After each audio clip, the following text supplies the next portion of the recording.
أعوذ بالله من الشيطان الرجيم. بسم الله الرحمن الرحيم. الحمد لله رب العالمين، والصلاة والسلام على أشرف الأنبياء والمرسلين وعلى آله وصحبه أجمعين. السلام عليكم ورحمة الله تعالى وبركاته. InsyaAllah malam ni kita sambung pengajian kita tentang Qawaid Maslahah daripada kitab karangan Sultanul Ulama Izzuddin Ibn Abdussalam. Seperti biasa, sebelum kita sambung satu-satu sesi, saya suka ulang kaji sedikit supaya kita tidak lupa konteks ataupun kaitan apa yang kita belajar ni.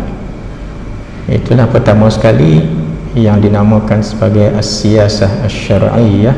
Siasah itu ialah apa sahaja tindakan yang membawa manusia kepada maslahah dan menjauhkan manusia daripada mafsadah. Maslahah ialah kebaikan, kepentingan, mafsadah adalah keburukan, kerosakan.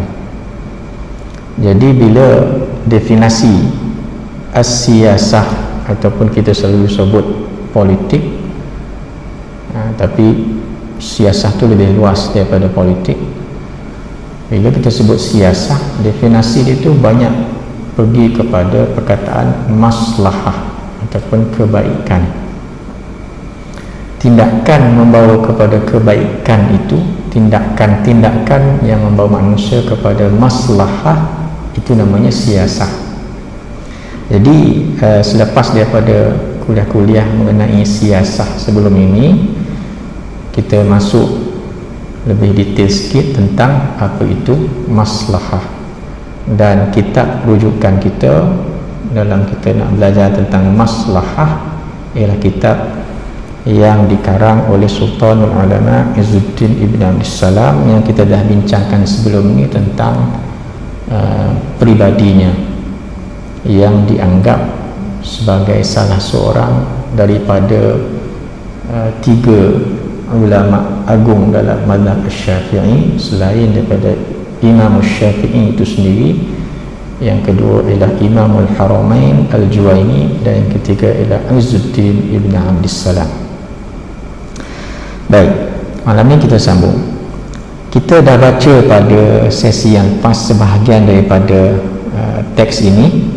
Kita ulang sekali lagi sedikit, kemudian kita sambung sebab itu lama-lama lupa juga kan. Dan kita punya sesi ni sesi yang ringan ya, dalam setengah jam macam tu. InsyaAllah kita akan dapat mutiara-mutiara daripada ulama ini. Faslun fi bina'i jalbi masalihid daraini wa dar'i mafasidihima 'ala az-zunun. Ada situ keluar ada.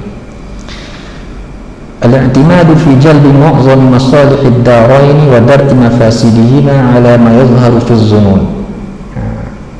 Dia nak kata di sini, ini adalah satu bab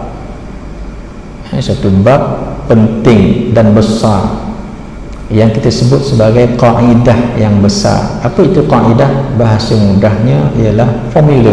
Saya suka guna perkataan formula, mudah faham.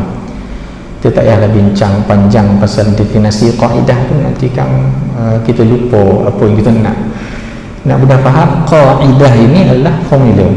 Jadi bila sebut formula, artinya banyak persoalan-persoalan dalam agama ni dia kembali kepada formula, dan salah satu formula induk dia ialah apa yang kita baca ni. Apa kata kaedah ini? Usaha mendapatkan maslahah dan menolak mafsadah adalah bergantung pada sangkaan kuat yang zahir. Sangkaan kuat yang zahir. Nanti saya urai sikit. Walid-daraini masalihu idza fatat fasada amruhuma wa mafasidu idza tahaqqaqat halaka ahluhuma wa tahsilu mu'zami hadhihi al-masalih bi ta'ati asbabiha mazmunun ghairu maqtu'in bih. Jadi dunia dan akhirat ni mengandungi maslahah yang apabila terlepas rosaklah urusan kedua-duanya, dan mengandungi juga mafsadah yang apabila berlaku mafsadah, kerosakan, binasalah ahlinya. Ahli dunia rosak, ahli akhirat pun rosak. Jadi apa dia nak sebut sini ialah menghasilkan kebanyakan maslahah ini dengan melakukan sebab-sebab yang membawa kepada maslahah itu hanyalah sekadar sangkaan kuat dan tidak pasti 100%. Dia sambung lagi situ. Fa inna ummal al-akhirati la yaqta'una bi husnil khatimati wa innama ya'maluna bina'an ala huzni az-zunun. وهم مع ذلك يخافون ألا يقبل منهم ما يعملون وقد جاء التنزيل بذلك في قوله والذين يؤتون ما آتوا وقلوبهم وجلة أنهم إلى ربهم راجعون سورة المؤمنون ayat 60. Jadi orang yang mengejar akhirat tidak pasti mendapat kesudahan yang baik. Mereka beramal berasaskan atau berdasarkan az-zan, husnuzan. Mereka tetap bimbang jika amalan tidak diterima. Surah Al-Mu'minun ayat 60. Jadi poin di sini ialah kalau kita perhatikan dalam hidup kita ni, semua bila hampir semua perkara, hampir semua artinya bukanlah semua, kebanyakan ataupun hampir semua usaha kita adalah bergantung kepada sangkaan kuat. Kita pun tak pasti 100%. Apa maksud di sini? Ya, macam mana kita sebut sebelum ni, kita beramal dengan rukun Islam itu dijanjikan syurga oleh Allah Subhanahu Wa Taala. Itu 100% yakin.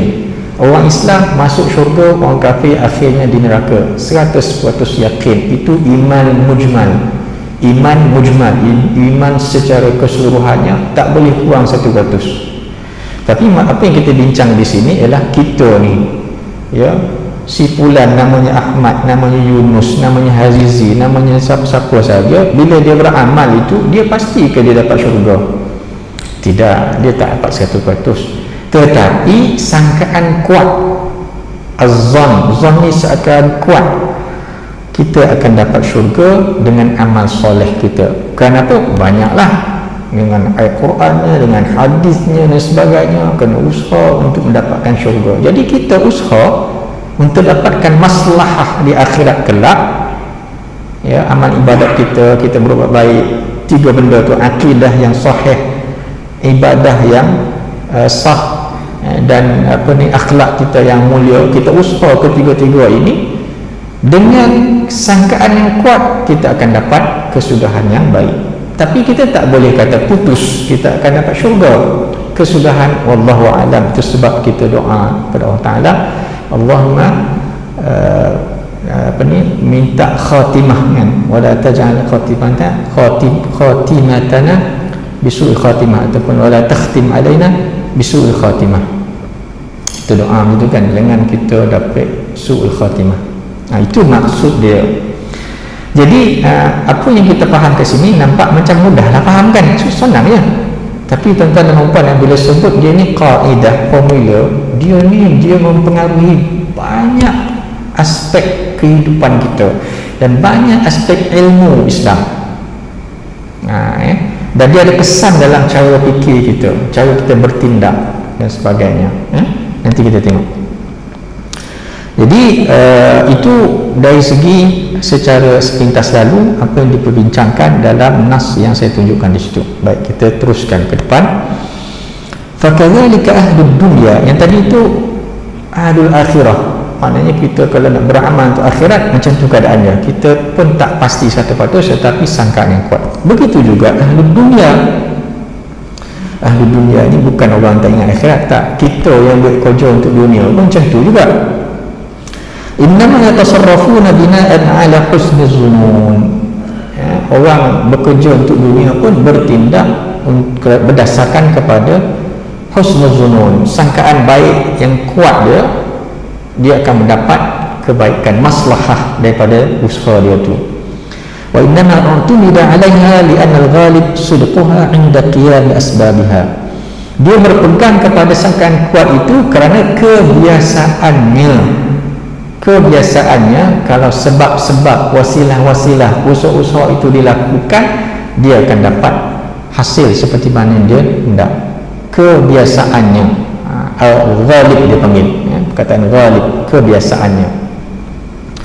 Dia bagi contoh di sini, contoh banyaklah: peniaga, petani, pengembala, pemerintah, tentera, syufa'a, ulama, mujtahid, pesakit. kita sebut seminta selalu orang berniaga, tak ada siapa nak buka gerai tepi jalan tu kecuali dia ada sangkaan yang kuat bahawa dia buka kedai atau buka gerai orang akan datang beli.